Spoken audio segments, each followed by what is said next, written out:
Hi guys, welcome back to my channel. ಇವತ್ತಿನ ವಿಡಿಯೋದಲ್ಲಿ ನೀವು ನೋಡ್ತಾ ಇರೋದು ಇದು ಟೋಟಲಿ ಅನ್ಎಕ್ಸ್ಪೆಕ್ಟೆಡ್. ನಾನು ಬೇರೆ ವಿಡಿಯೋ ಮಾಡೋಕ್ಕೆ ಅಂತ ಹೋಗ್ಬೇಕಾದ್ರೆ ಇಲ್ಲಿ ರೋಡಲ್ಲಿ ನಾವು ಹಿಂಗೆ ಮೈನ್ ರೋಡಲ್ಲಿ ಬರ್ತಾ ಇರ್ಬೇಕಾದ್ರೆ ಒಂದು ಚಿಕ್ಕ ಅಂಗಡಿ ಫುಟ್ಪಾತ್ ಮೇಲೆ ಇದ್ರು ಅವರು ತಾತ ಅಜ್ಜಿ ಇಬ್ಬರೇ ಕೂತಿರೋದು. ಫಸ್ಟ್ ಅವ್ರ ಹತ್ರ ಮಾತಾಡೋಣ, ಏನು ಕಷ್ಟ ಇದೆ ಅಂತ ಗೊತ್ತಾಗುತ್ತೆ. Let's go.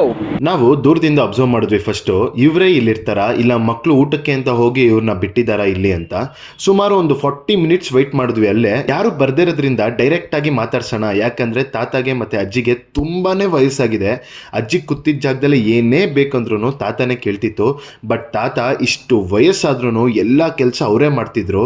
ಇದನ್ನ ನೋಡಿ ತುಂಬಾನೇ ಬೇಜಾರಾಯಿತು, ಮತ್ತೆ ಇನ್ಸ್ಪೈರ್ ಕೂಡ ಆದೆ. ನಾನು ಡಿಸೈಡ್ ಆಗಿದ್ದು ಒಂದೇ, ಹೋಗಿ ಮಾತಾಡ್ಸೋಣ, ಏನು ಕಷ್ಟ ಇದೆ ಅಂತ ಗೊತ್ತಾಗುತ್ತೆ. ಮತ್ತೆ ನಮ್ಮ ಕೈಯಲ್ಲಿ ತಾತಗೆ ಮತ್ತೆ ಅಜ್ಜಿಗೆ ಏನು ಹೆಲ್ಪ್ ಆಗುತ್ತೋ ಅದನ್ನ ಮಾಡೋಣ ಅಂತ ಅನ್ಕೊಂಡೆ. ನಮಸ್ಕಾರ, ನನ್ನ ಹೆಸರು ಸಂಜಯ್ ಅಂತ. ನೀವು ಎಷ್ಟು ವರ್ಷದಿಂದ ಆಗ್ತಾ ಇರೋದು ಇದು ಅಂಗಡಿ? ನಾನು ಒಂದು 34 ವರ್ಷದಿಂದ 30 ವರ್ಷದಿಂದ ಅಂಗಡಿ ಆಗ್ತಾ ಇದ್ದೀರಾ. ಅಂಕಲ್, ಇಲ್ಲಿ ನೀವು ಈ ಥರ ಹಿಂಗೆ ಅಂಗಡಿ ಆಗ್ತಾ ಇದ್ದೀರಲ್ಲ, ಏನು ತೊಂದರೆ ಆಗ್ತಾ ಇಲ್ವಾ? ಏನು ತೊಂದರೆ ಅಂದರೆ ಅವಾಗೆಲ್ಲ ಜನ ಕಡಿಮೆ ಇತ್ತು, ಐಟಮ್ಸು ಇಲ್ಲ ಜಾಸ್ತಿ. ಎಲ್ಲಿ ಐಟಮ್ ಆವಾಗ ಇದ್ನೊಳಗೆ ಇರೋದೇ ಇಷ್ಟು ಇವಾಗ ಈ ಥರ ಇಲ್ಲ. ಹಾಂ, ಇದ್ನೊಳಗೆ ಸ್ವಲ್ಪ ಮಾಡುತ್ತೆ. ಅಲ್ಲ, ಇವಾಗ ಇರೋದು ಇಷ್ಟೇ ನಿಮ್ಮ ಹತ್ರ? ಇವಾಗ ಇರೋದು ಇಷ್ಟೇ. ನಾವು ಹಾಗೆ ಮಾತಾಡ್ಬೇಕಾದ್ರೆ ಅವ್ರ ಬಗ್ಗೆ ಆಗಲಿ ಮತ್ತು ಅವ್ರ ಮಕ್ಳ ಬಗ್ಗೆ ಆಗಲಿ ಕೇಳಿದೆ. ಮಗ ಒಬ್ರು ಇದ್ರು, ಮದುವೆ ಆಗಿತ್ತು, ಮತ್ತು ಮಕ್ಕಳು ಕೂಡ ಇದ್ದರು. ಆದರೆ ಒಂದು ದಿನ ಅವರಿಗೆ ಹಾರ್ಟ್ ಅಟ್ಯಾಕ್ ಆಗಿ ಡೆತ್ ಆಗ್ತಾರೆ. ಮೊಮ್ಮಕ್ಕಳು ಇದುವರೆಗೂ ಬಂದು ಇವರಿಬ್ಬರನ್ನ ನೋಡಿಲ್ಲ. ನೋಡಿ, ಒಂದು ಮನೇಲಿ ಬಾಡಿಗೆಗೂ ಇದ್ರು ಅವರು. ಆದರೆ ಬಾಡಿಗೆ ಕಟ್ಟಕ್ಕಾಗದೆ ಇವಾಗ ಯಾವುದೋ ಮೆಡಿಕಲ್ ಸ್ಟೋರ್ ಮುಂದೆ ಫುಟ್ಪಾತ್ ಮೇಲೆ ಮಲಗ್ತಿದ್ದಾರೆ. ತುಂಬಾನೇ ಹರ್ಟ್ ಆಗುತ್ತೆ ಈ ವಯಸ್ಸಲ್ಲಿ ಇಷ್ಟೆಲ್ಲ ಕಷ್ಟಪಡ್ತಿರೋದು ನೋಡಿದ್ರೆ. ತಾತ ಒಂದು ಹೇಳಿದ್ರು, ನಾವಿಬ್ರು ಇವಾಗ ಇದ್ದೀವಿ, ನಮ್ಗೆ ಏನಾದರೂ ಆಯ್ತು ಅಂದ್ರೆ ನಮ್ಗೆ ಯಾರು ಇಲ್ಲ ಅಂತ ಹೇಳಿದ್ರು. ರಿಲೇಷನ್ಸ್ ಇದ್ದಾರೆ, ಆದರೆ ಯಾರು ಬರಲ್ಲ, ತುಂಬಾ ನೋವಾಗುತ್ತೆ ಅಂತ ಹೇಳ್ಕೊಂಡ್ರು. ನೀವು ಅಂಕಲ್, ಮಕ್ಕಳು? ಒಬ್ಬನೇ ಮಗ. ಅವರು ಹೇಗೆ? ಇಲ್ಲಿ ಮಂಜು ಅಂತನಾ? Driving master. ಇವಾಗ ಅವ್ರು ತೀರೋಗಿದ್ದಾರೆ. ಇವಾಗ ನೀವು ಮತ್ತೆ ಅಜ್ಜಿ ಎಲ್ಲಿ ಮಲಗ್ತೀರಾ? ಇಲ್ಲಿ ಪಾರ್ವತಿಪುರ ಮಾತ್ರೆ ಅಂಗಡಿ ಹತ್ರ ಮಲ್ಕೋತೀವಿ. ಪಾರ್ವತಿಪುರದ ಹತ್ರ ಮೆಡಿಕಲ್ ಸ್ಟೋರ್ ಹತ್ರ ಮಲಗ್ತೀರಾ? ಹಿಂಗೆ ಯಾವತ್ತಾದ್ರೂ ಹಿಂಗೆ ಯಾರು ತಿನ್ಬಿಟ್ಟು ಕಾಸು ಕೊಡದೆ ಹೋಗಿರೋರು ಉಂಟಾ? ಕಾಸು ಕೊಡಲ್ಲ? ಕೊಡ್ತಾರೆ. ಒಬ್ಬೊಬ್ಬ ಕೊಡಿಯಕ್ಕೆ ಬರ್ತಾರೆ, ಹೊಡಿಯಕ್ಕೆ ಬರ್ತಾರೆ. ಆದ್ರೂ ನಿಮ್ ಧೈರ್ಯಕ್ಕೆ ಮೆಚ್ಚಬೇಕೇನು ಕೇಳಿ. ಬೇರೆಯವ್ರಿಗೆ ಯಾರು ಭಿಕ್ಷೆ ಬೇಡ್ದಿರಾ, ನೀವು ಸ್ವಂತ ಮಾಡ್ತಾ ಇದ್ದೀರಲ್ಲ. ಹೌದು, ಯಾರು ಸ್ವಂತ ಮಾಡ್ತಾ ಇದ್ದೀರಲ್ಲ, ಅದಕ್ಕೆ ತುಂಬಾ ಖುಷಿ ಆಗ್ತಾ ಇದೆ ನನಗೆ.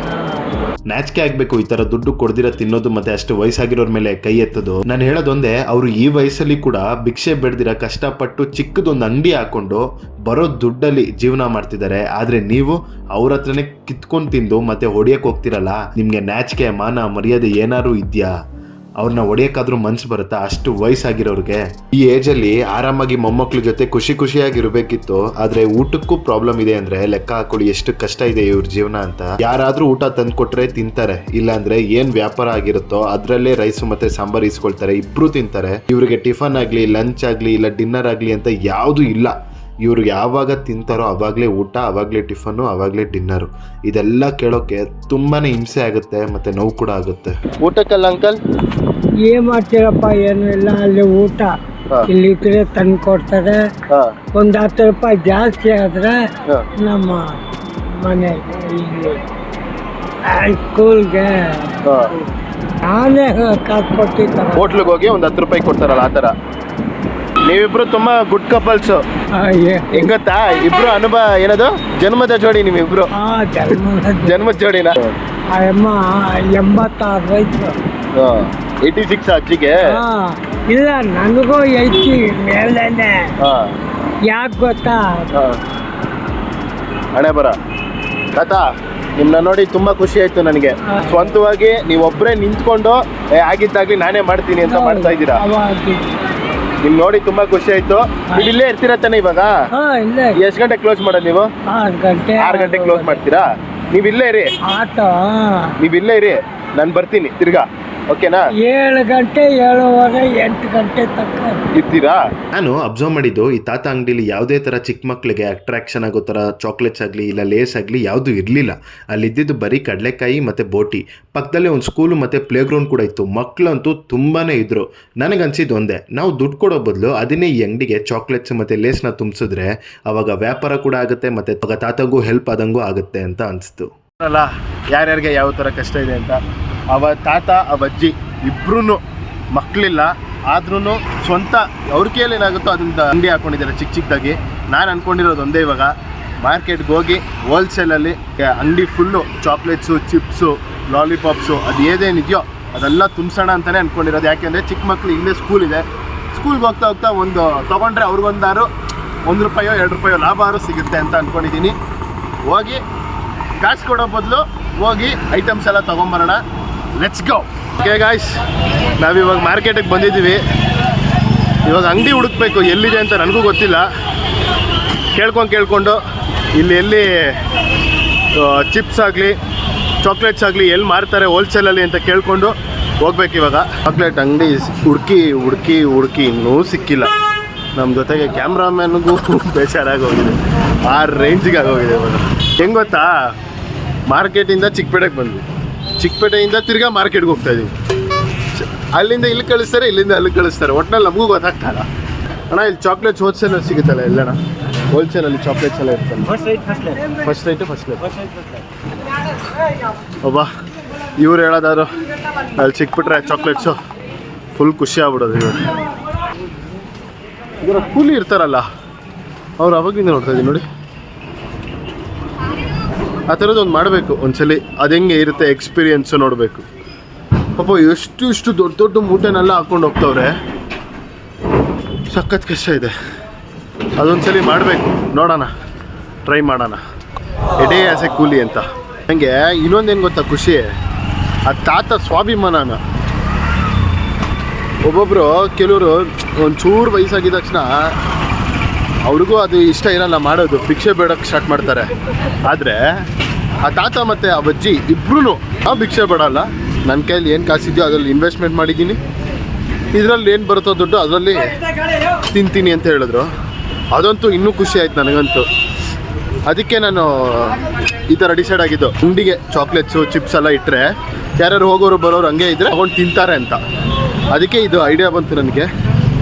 ಇವಾಗ ಇಲ್ಲಿ ಚಾಕ್ಲೇಟ್ ಅಂಗಡಿ ಹುಡುಕೋದೇ ದೊಡ್ಡ ಟಾಸ್ಕ್ ಆಗ್ಬಿಡೈತೆ ನನಗಂತೂ. ಚಿಪ್ಸ್ ಅಂಗಡಿ ಸಿಕ್ತು, ಬನ್ನಿ ಅಲ್ಲಿ ಹೋಗೋಣ. ಫಸ್ಟು ಫುಲ್ ಖುಷಿ ಆಗ್ಬಿಟ್ಟಿದ್ದೀನಿ ನಾನಂತೂ. ನಮಗೆ ಹೋಲ್ಸೇಲ್ ಅಂಗಡಿ ಏನೋ ಸಿಕ್ತು, ಆದರೆ ಯಾರು ವಿಡಿಯೋ ಮಾಡ್ಕೊಳಕ್ಕೆ ಒಪ್ತಾ ಇರಲಿಲ್ಲ. ವಿಡಿಯೋ ಬೇಡ ಅನ್ನೋರು ಏನಕ್ಕೆ ಆ ಥರ ಹೇಳಿದ್ರು ಅಂತಲೂ ನನಗೆ ಗೊತ್ತಿಲ್ಲ.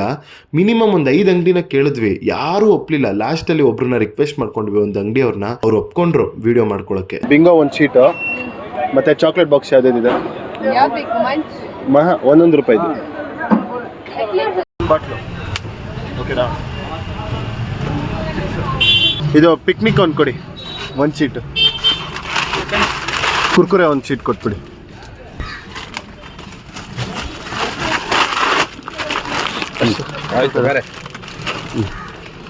ಚಾಕ್ಲೇಟ್ ಬಾಕ್ಸ್ ಇನ್ನೊಂದು ತೊಗೊಳ್ಳೋಣ. ಜೆಲ್ಲಿದು ಒಂದು ಕೊಟ್ಬಿಡಿ, ಚಾಕ್ಲೇಟ್ ಬಾಕ್ಸ್. Just jelly. ನಮ್ಮ ಕೈಯಲ್ಲಿ ಎಷ್ಟಾಗುತ್ತೋ ಅಷ್ಟು ತೊಗೊಂಡಿದ್ದೀವಿ. ಇವಾಗ ಇನ್ನೇನು ಅಜ್ಜಿ ತಾತಂಗೆ ಸರ್ಪ್ರೈಸ್ ಕೊಡಬೇಕು, ಅದೇ ಬಾಕಿ ಇರೋದು. ಫಸ್ಟ್ ಅಲ್ಗೋಗೋಣ ನಡೀರಿ. ನಮ್ಮ ಕ್ಯಾಮ್ರಾಮ್ಯಾನ್ ಹೆಂಗೆ ಮಾಡಿದ್ದಾರೆ ನೋಡಿ, ಕ್ಯಾಪ್ ಇದೆಯಲ್ಲ, ಈ ಕ್ಯಾಪ್ ಹಾಕ್ಬಿಟ್ಟವ್ರೆ. ಕ್ಯಾಪ್ ಹಾಕಿದ್ದಾರೆ, ಕೀಗೆ ಹಿಂದಗಡೆ ಹೋಲಿಲ್ಲ. ಇವಾಗ ನೋಡಿ ಅಲ್ಲೋ ಕೂತವ್ರೆ. ಇವಾಗ ನಾವು ಹೆಂಗೆ ಹೋಯ್ತೀವಿ ಅಂತಲೂ ಗೊತ್ತಿಲ್ಲ ಅವ್ರಿಗೆ. ಮೊದಲೇ ಚಿಕ್ಕಪೇಟೆಯಿಂದ ಮಾರ್ಕೆಟಿಂದ ಚಿಕ್ಕಪೇಟೆ 2 ಸಲ ಓಡಾಡಿ ಇಲ್ಲಿ ಬಂದು ನೋಡಿದ್ರೆ ನಮ್ಮ ಕ್ಯಾಮ್ರಾಮ್ಯಾನ್ ಈ ಥರ ಮಾಡೋರೆ. ಏನು ಮಾಡೋದು ಅಂತ ಗೊತ್ತಾಯ್ತಲ್ಲ. ಇವಾಗ ಮಿನಿಮಮ್ 1 ಅವರ್ ಟ್ರೈ ಮಾಡಿದ್ವಿ ಆ ಪ್ಲೇಟ್ನ ಓಪನ್ ಮಾಡೋಕ್ಕೆ, ಆದರೆ ಆಗಲಿಲ್ಲ ನಮ್ಮ ಕೈಲಿ. ಕೊನೆಗೆ ಮೆಕ್ಯಾನಿಕ್ ಅವ್ರನ್ನೇ ಕರೆಸಿ ಓಪನ್ ಮಾಡಿಸಿದ್ವಿ. ನಾವು ನೆಕ್ಸ್ಟ್ ಡೈರೆಕ್ಟಾಗಿ ಹೋಗಿದ್ದು ಆ ತಾತ ಅವ್ರ ಅಂಗಡಿ ಹತ್ರ. ನಾವೇನೋ ಇದೆಲ್ಲ ತಂದಿದ್ದೀವಿ ಐಟಮ್ಸ್ನ. ತಾತ ಅಲ್ಲೇ ನಿಂತಿದ್ದಾರೆ. ಅವ್ರು ಎಕ್ಸ್ಪೆಕ್ಟ್ ಮಾಡಿರಲ್ಲ ನಾವು ತಿರ್ಗಾ ವಾಪಸ್ ಬರ್ತೀವಿ ಅಂತ. ನಾವು ಎಷ್ಟೊಂದು 1 2 ಅವರ್ಸ್ ಆಯಿತು ನಾವು ಹೋಗಿ. ಎಲ್ಲಿ ಗಾಡಿದು ಈ ಥರ ಪ್ರಾಬ್ಲಮ್ ಆಯಿತು, ಅಂಗಡಿನೇ ಸಿಗಲಿಲ್ಲ ನಮಗೆ. ಲಾಸ್ಟಲ್ಲಿ ಹುಡುಕಿ ತೊಗೊಂಬಂದಿದ್ದಾಯಿತು. ಇವಾಗ ಬನ್ನಿ ಹೋಗಿ ಕೊಡೋಣ. ಅಂಕಲ್ ನೋಡಿ, ವಾಪಸ್ ಬಂದ್ವಿ ನಾವು.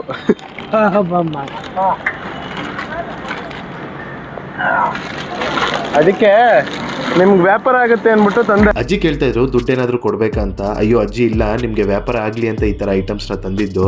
ಯಾಕಂದರೆ ನೀವು ತುಂಬಾ ಕಷ್ಟದಲ್ಲಿದ್ದೀರಾ, ಅದರಲ್ಲೂ ಊಟಕ್ಕೆ ಕೂಡ ಕಷ್ಟ ಇದೆ ಅಂದರೆ ಈ ಥರ ಐಟಮ್ಸ್ಗೆ ನೀವು ಎಲ್ಲಿಂದ ಕಾಸು ತರ್ತೀರಾ? ಅದಕ್ಕೆ ನನ್ನ ಕೈಲಿ ಎಷ್ಟಾಗುತ್ತೋ ಅಷ್ಟು ನಿಮಗೆ ತಂದು ಕೊಟ್ಟಿದ್ದೀನಿ. ಪ್ರೀತಿಯಿಂದ ನಿಮ್ಮ ಮೊಮ್ಮಗ ತಂದು ಕೊಟ್ಟ ಅಂತ ಅಂದ್ಕೊಳ್ಳಿ ಅಂದೆ. ತುಂಬಾ ಖುಷಿ ಪಟ್ಟರು ಅವರು ಕೂಡ. ನೋಡಿ ನಿಮ್ಮ ಮೊಮ್ಮಗ ಥರ ನಾನು. ಅದಕ್ಕೆ ನಿಮ್ಗೆ ನನ್ನ ಕೈಲಿ ಎಷ್ಟಾಗುತ್ತೋ ಅಷ್ಟು ನಾನು ತಂದು ಕೊಟ್ಟಿದ್ದೀನಿ. ಓಕೆನಾ? ಇವ್ರನ್ನ ನೋಡಿದ್ಮೇಲೆ ಒಂದೇನನ್ಸ್ತು ಅಂದರೆ ಯಾರ ಮೇಲೂ ಡಿಪೆಂಡ್ ಆಗಿಲ್ಲ ಇವರು. ರಿಲೇಷನ್ಸ್ ಆಗಲಿ ಇಲ್ಲ ಫ್ಯಾಮಿಲಿ ಆಗಲಿ ಎಲ್ಲರೂ ಕೈ ಬಿಟ್ಬಿಟ್ರು. ಆದರೆ ತಾತ ಅಜ್ಜಿನ ಆಗಲಿ ಅಜ್ಜಿ ತಾತನಾಗಲಿ ಬಿಟ್ಟಿಲ್ಲ. ಇದರಲ್ಲೇ ಗೊತ್ತಾಗುತ್ತೆ ಇದೇ ನಿಜವಾದ ಪ್ರೀತಿ ಅಂತ. ತಾತ ಯಾರ ಹತ್ರನೂ ಹೆಲ್ಪ್ ಕೇಳಿಲ್ಲ. ಅವ್ರ ಹತ್ರ ಇರೋ ದುಡ್ಡಲ್ಲಿ ಒಂದು ಚಿಕ್ಕದಾಗಿ ಫುಟ್ಪಾತ್ ಮೇಲೆ ಅಂಗಡಿ ಹಾಕ್ಕೊಂಡು ಜೀವನ ನಡೆಸ್ತಾ ಇದ್ದಾರೆ. ಅದು ಈ ಏಜಲ್ಲಿ ನಿಜವಾಗ್ಲೂ ಇವ್ರನ್ನ ನೋಡಿದ್ಮೇಲೆ ಹೆಮ್ಮೆ ಆಗುತ್ತೆ ಮತ್ತು ಖುಷಿ ಆಗುತ್ತೆ. ಮತ್ತು ಒಂದು ಕಡೆ ಬೇಜಾರು ಕೂಡ ಆಗುತ್ತೆ. ಏನಕ್ಕೆ ಅಂದರೆ ಈ ಏಜಲ್ಲಿ ಇಷ್ಟು ಕಷ್ಟ ಪಡ್ಕೊಂಡು ಫುಟ್ಪಾತ್ ಮೇಲೆ ಮಲ್ಕೊಂಡು ಜೀವನ ನಡೆಸ್ತಾ ಇದ್ದಾರಲ್ಲ, ಅದಕ್ಕೆ. ಗೈಸ್, ನನಗೆ ನಿಮ್ಮ ಸಪೋರ್ಟ್ ಇನ್ನೂ ಬೇಕಾಗಿದೆ. ನೀವು ಸಪೋರ್ಟ್ ಮಾಡಿದ್ರೆ ಖಂಡಿತ ಇನ್ನೂ ಜಾಸ್ತಿ ಜನಕ್ಕೆ ಹೆಲ್ಪ್ ಮಾಡ್ತೀನಿ. ನಿಮ್ಮ ಸಪೋರ್ಟ್ ತುಂಬಾ ಮುಖ್ಯ ಆಗುತ್ತೆ ನಮ್ಮ ಚಾನಲ್ಗೆ. ಆದಷ್ಟು ಎಲ್ಲರೂ ಶೇರ್ ಮಾಡಿ ನಿಮ್ಮ ಫ್ರೆಂಡ್ಸ್ಗೆ ಆಗಲಿ ಮತ್ತು ನಿಮ್ಮ ಫ್ಯಾಮಿಲೀಸ್ಗೆ ಆಗಲಿ. ಓಕೆ ಗೈಸ್, ಇವತ್ತಿನ ವಿಡಿಯೋ ಇದು. ನಾವು ಅನ್ಎಕ್ಸ್ಪೆಕ್ಟೆಡ್ ಆಗಿ ಬೇರೆ ವಿಡಿಯೋ ಮಾಡೋಕ್ಕೆ ಬಂದು ಇನ್ನೇನೋ ವಿಡಿಯೋ ಮಾಡಿದ್ವಿ. ಕೊನೆಗೆ ತಾತ ಅಜ್ಜಿ ಮಗದಲ್ಲಿ ಖುಷಿ ತರಿಸಿದ್ವಿ. ನನ್ನ ಕೈಲಿ ಏನಾಗುತ್ತೋ ಲೇಸ್ ಆಗಲಿ, ಬಿಂಗೋ ಆಗಲಿ, ಕುರ್ಕುರೆ ಆಗಲಿ ಮತ್ತು 2 ಥರದ್ದು ಚಾಕ್ಲೇಟ್ಸ್ ಆಗಲಿ ತಂದುಕೊಟ್ಟಿದ್ದೀನಿ. ಏನಕ್ಕೆ ಅಂದರೆ ಚಿಕ್ಕ ಮಕ್ಕಳು, ಸ್ಕೂಲ್ ಸ್ಟೂಡೆಂಟ್ಸ್ ಎಲ್ಲ ಹಿಂಗೆ ಹೋದಾಗ ತೊಗೊಂಡು ತಿಂತಾರೆ ಅಂತ, ಆವಾಗ ಅವ್ರಿಗೂ ಒಂದು ವ್ಯಾಪಾರ ಆಗೋ ಥರ ಆಗುತ್ತೆ. ಅದಕ್ಕೆ ಈ ವಿಡಿಯೋ ನಿಮ್ಗೆ ಇಷ್ಟ ಆಗಿದ್ರೆ ಲೈಕ್ ಮಾಡಿ, ಶೇರ್ ಮಾಡಿ, ಸಬ್ಸ್ಕ್ರೈಬ್ ಮಾಡಿ. Signing off.